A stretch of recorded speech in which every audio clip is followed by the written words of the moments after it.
Let's get into the fantasy forecast. Fantasy Forecast. All right, let's talk about the Jaguars facing the Colts. Jaguars. Yes, the Jaguars. We looked this up yesterday. We are getting our pronunciation game on. We've got Kristen Michael. Yeah, confirmed. Kristen. We've got Larry Donnell. Mm-hmm. And we have the Jaguars. And we have Nelson Aguilar. Yes. Yeah, we're all over this. These guys are going to love us now. The big fans of these. You know what's incredible is you can go to YouTube and you can type in just about any player's name or word and hear somebody pronounce it. So we're getting so much smarter. Our fantasy predictions are going up. All right, the Jaguars at the Colts. Blake Bortles, the injured Andrew Luck. Now, the line in this game was the Colts were 9-point favorites. If Luck doesn't play, Matt Hasselback is still in the NFL and is going to start for the Colts. Yeah.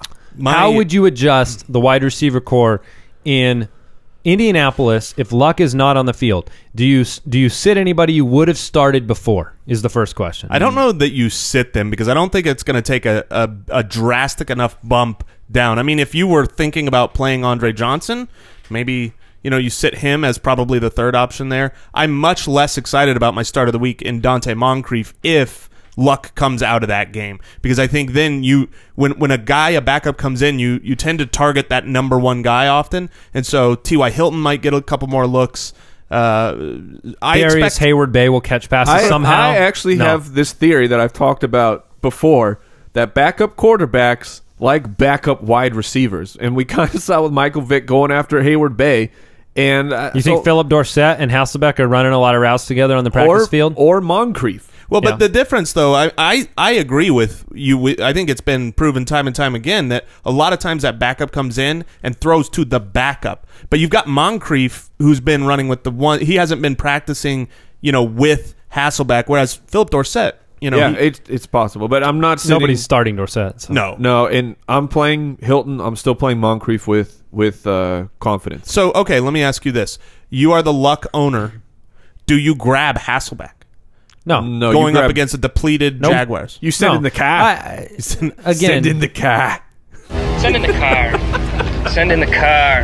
No, not at all. There's no way I would do that. I would start 25 other quarterbacks because of, just the things that can go wrong. And the fact you saw exactly what happened.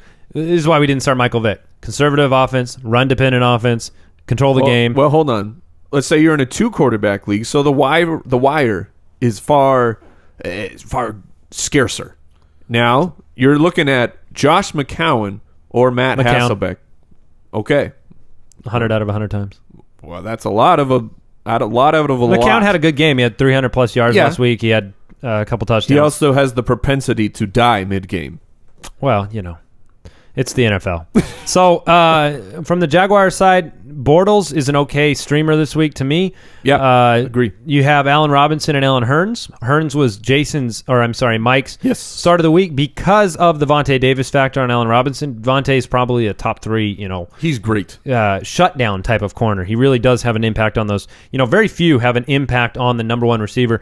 And not everybody will be impacted by Vontae Davis, but you saw it with Brandon Marshall. You've seen it with other guys this year. What about the tight end position? Because you have Dwayne Allen and Kobe Fleener. Well, Allen is still very questionable to play. If Allen sits, Fleener is fine as one of those grabbing a guy off of the wire, and because you need somebody. So you're a Gronk owner, and you're just hoping to get a couple points.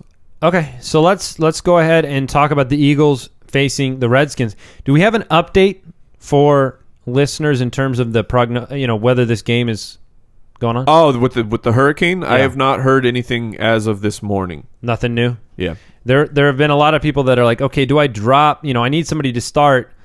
I might want to roll out Aguilar, but I don't know what's happening with the hurricane situation. Right. Let's you guys talk about the game. I'll do some searching. Now, basically, I did see a report here that says that it will be played this weekend. It will not be postponed. Okay. So I guess that answers that question. They might just have to move. It could be moved to Detroit if the weather doesn't cooperate. Detroit always gets these extra games. I know. So maybe that solves that problem. Are you starting Bradford in any leagues?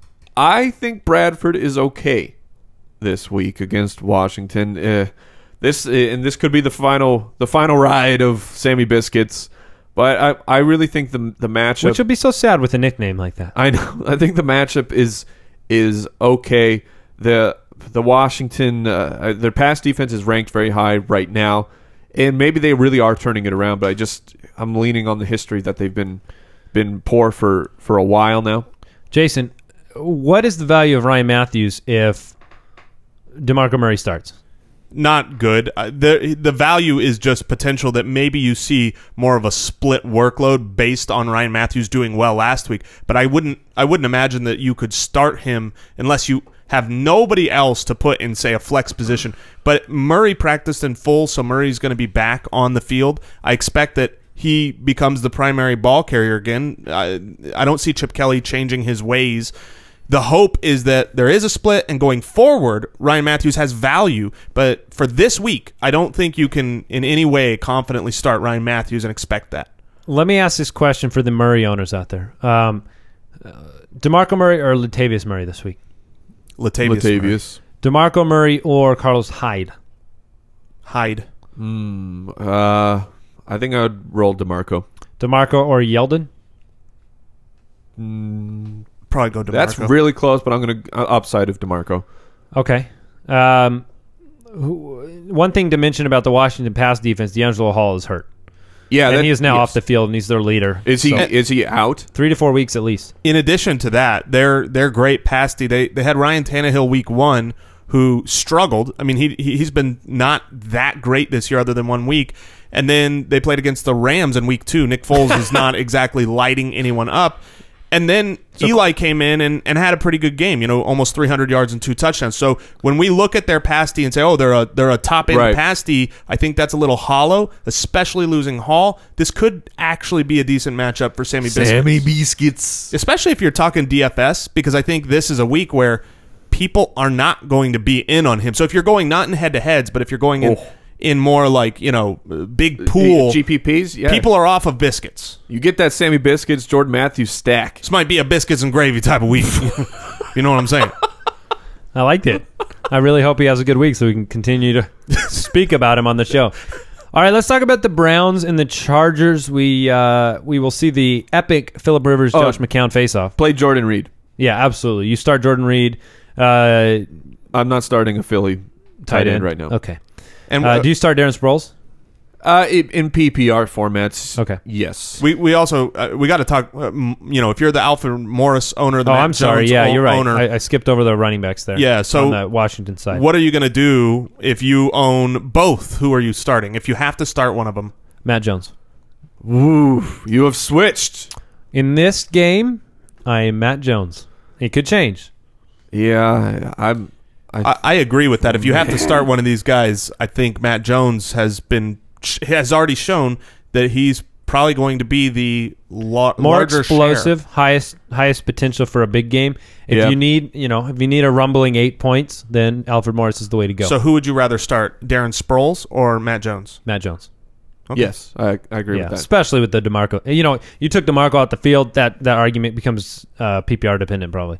Anybody else that we need to mention there before we talk Browns Chargers? Nope. Very high on Phillip Rivers this week. Think he's a great start. We put an article up on the site about Travis Benjamin and his current pace, the amount of snaps, the amount of catches, on targets. It seems like it's a mirage. Are you starting Travis Benjamin though? I'm not going to start Travis Benjamin. I believe that he could be a viable flex option and do all right. I'm just not going to start him because I think when I look at all the players in that tier at flex, I would rather have other guys. I mean, he's being talked about with like a Stevie Johnson, and I would much rather have the known factor of I believe the offense is going to produce a lot more on other teams than the Travis Benjamin. And Travis Benjamin, I think, started last year in the first couple games with like 3 or 4 touchdowns, just like this year. Yeah. And it said in that article we post, the rest of the year pretty much was completely worthless, which is why coming into this year you didn't know who Travis Benjamin was.